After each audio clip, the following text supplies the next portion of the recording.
Koný leze.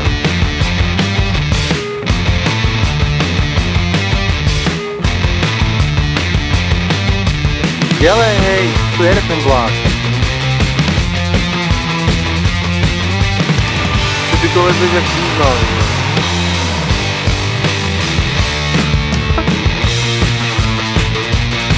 Jo, hodně dolů ten baton, bude sranda, na to natočím.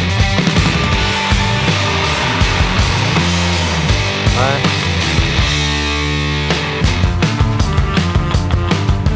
Hej, nic se s tím nestane, fakt ušetří energie.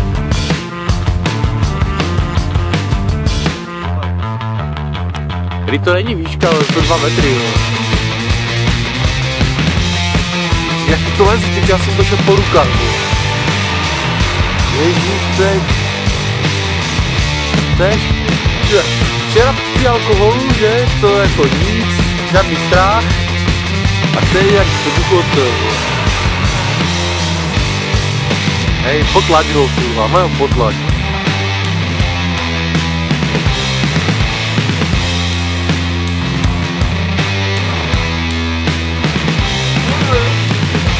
No kurva, tak se mi to líbí.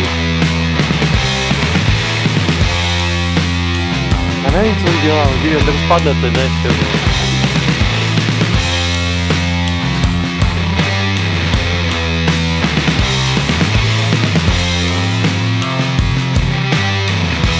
Já jdu. Tam tož může být sranda, víš?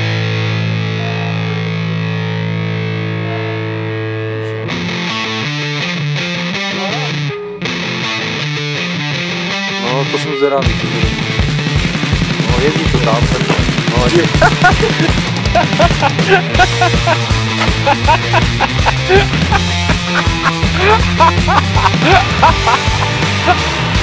A už to jede.